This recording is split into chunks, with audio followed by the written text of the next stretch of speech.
Lake city Udaipur में 10वीं class के दो छात्रों में आपस में झगड़ा हुआ। एक छात्र ने दूसरे छात्र पर चाकू से वार कर दिया। जब उसने उस पर चाकू से वार किया तो वो गंभीर रूप से जख्मी हो गया। उसकी हालत क्रिटिकल हो गई। उसको अस्पताल में भर्ती करा दिया गया और वहां अफवाह फैल गई। अफवाह फैलने के तहत टायर जलाए गए, तोड़फोड़ की गई, आगजनी की गई। वहां की सरकार, भजन लाल की जो सरकार है, उसके कैबिनेट मंत्री हैं जोगाराम, उन्होंने कहा कि जो भी इस घटना में मुलव्विस हैं, इन्वॉल्व हैं, उनके खिलाफ सख्त से सख्त कार्रवाई होगी। लेकिन कार्रवाई क्या हुई? जिस बच्चे ने चाकू मारा था उसका नाम अयान था और वो एक जगह किराएदार के रूप में रहता था, यानी मकान मालिक कोई और था और वो किसी के घर पे किराए पर रहता था। प्रशासन ने जो इस पर एक्शन लिया, उसका घर समझकर अयान का उसके घर को तोड़ दिया। और वो घर किसका था? राशिद खान का।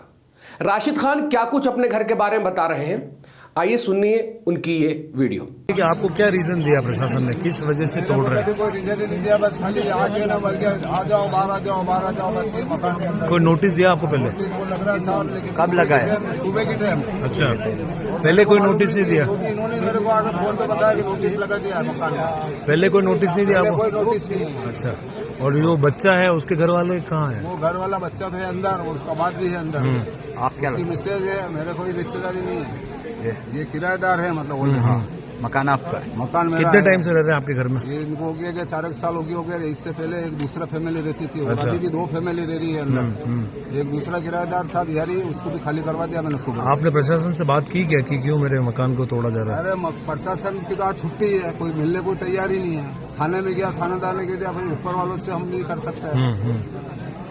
ठीक है, तो क्या आपको लगता था कि जिस बच्चे ने ऐसा किया है पहले भी ऐसी कोई हरकत या ऐसी कुछ हरकत नहीं है। उसको जरा जरा से मोहल्ले के छोरे मारते हैं, जरा जरा, उससे भी जरा जरा से छोरे भी मारते हैं उसको। आपका क्या नाम है? मेरा नाम रशीद था।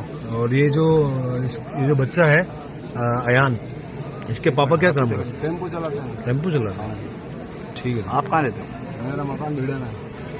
और ये वाला मकान आपने किराए पे दे रखा है? वो मेरी माता फदर का मकान है, तो मैं वहीं रह रहा हूँ। और ये मैंने खरीदा हुआ मकान है जो मैं यहाँ दे रखा किराए। ठीक है, आप कुछ कहना चाहते हो क्या? जो तो आपका ये घर तो गलत बात है कि सर मकान अब किराएदार में, तो यहाँ पे कई किराएदार रहेंगे और ऐसा हादसा हो जाता अचानक, तो क्या सबके मकान तोड़ देंगे क्या? आज आपका भी मकान अगर किराए पे दे रहे हो ना, कोई ऐसा हो जाएगा तो क्या आपके मकान तोड़ देंगे? किराएदार को सजा दोगे, उसको सजा भुगतने के लिए तैयार आदमी। दूसरों के मकान को भी तोड़ दो, उसको फांसी दे दो। हाँ ठीक, दूसरों के मकान को भी तोड़ रहे। अब आपने राशिद खान की ये वीडियो देखी। राशिद खान अपना दर्द बयान कर रहे हैं। वो कह रहे हैं कि प्रशासन ने घर तोड़ने से पहले, यानी बुलडोजर चलाने से पहले, एक बार ये पूछने की कोशिश नहीं की कि ये घर अयान का है या ये घर राशिद खान का है। अब अगर कोई मकान मालिक अपने घर किसी किराएदार को रख ले और वो क्राइम करके आ जाए तो हो सकता है कि उसका घर तोड़ दिया जाए बिना पूछे।